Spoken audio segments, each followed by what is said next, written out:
తెలంగాణ రాష్ట్రంలో ఉన్నటువంటి ప్రజలందరికీ యావత్ తెలంగాణ యువజన కాంగ్రెస్ పక్షాన రాహుల్ గాంధీ గారికి, యావత్ యూత్ కాంగ్రెస్ పక్షాన రాహుల్ గాంధీ గారికి జన్మదిన శుభాకాంక్షలు తెలియజేస్తా ఉన్నాం. ఈరోజు కాంగ్రెస్ పార్టీ ఈ విధంగా ఉంటే, ఇందాక అనిల్ అన్న చెప్పినట్లు మాలాంటి ఎంతో మంది యువకులు ఈ రోజు ఈ స్థాయి వరకు, ఒక మామూలు మధ్యతరగతి కుటుంబంలో నుంచి ఈ రోజు రాజకీయాల్లో ఇంత ఉన్నత స్థాయి వరకు రాగలిగినాము అని అంటే దానికి కారణం రాహుల్ గాంధీ గారు. రాహుల్ గాంధీ గారిని ఇన్స్పైర్ అయ్యి, రాహుల్ గాంధీ గారిని చూసి ఈరోజు ఖచ్చితంగా ఎంతో మంది యువకులు ఈరోజు స్వచ్ఛందంగా రాజకీయాల్లోకి వస్తున్నారు.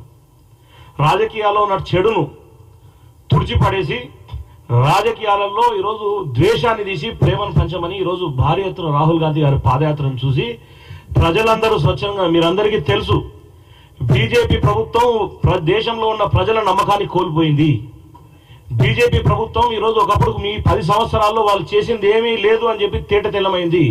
కాబట్టే ఈరోజు మొన్నటి మీ అందరు ఎలక్షన్స్ అయిపోయిన తర్వాత సర్వేలు మీరు అందరూ చూసినారు. 130 దాటమన్నారు కాంగ్రెస్కి, 230కి వచ్చినాం. మేజర్ నెంబర్కి 30 సీట్లు అయితే ఈరోజు కాంగ్రెస్ పార్టీ గవర్నమెంట్ ఫామ్ చేసే పరిస్థితిలో ఉండే.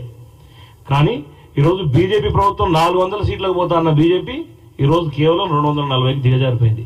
ప్రజలకు కాంగ్రెస్ పార్టీ మీద నమ్మకం పెరిగిందా, బీజేపీ మీద నమ్మకం ఏ విధంగా పోయిందో మీ అందరికీ తెలుసు. వీటన్నింటికీ కారణమైన రాహుల్ గాంధీ గారి జన్మదినం సందర్భంగా దాదాపు 300 మంది యువకులు ఈరోజు స్వచ్ఛందంగా రక్తదానం చేయడం జరిగింది గాంధీ భవన్లో. దాంతో పాటు దేశంలో కూడా రాష్ట్రంలో కూడా అన్ని జిల్లాలలో, అన్ని అసెంబ్లీల్లో యువజన కాంగ్రెస్ పక్షాన రక్తదాన శిబిరాలతో పాటు ప్రతి ఒక్క బ్లడ్ డొనేషన్ తో పాటు అదేవిధంగా అన్ని హాస్పిటల్లో, అనాథాశ్రమాలలో కూడా ఈరోజు పండ్లు, భోజన సదుపాయాలు యూత్ కాంగ్రెస్ ఆధ్వర్యంలో ఏర్పాట్లు చేయడం జరిగింది. Thank you.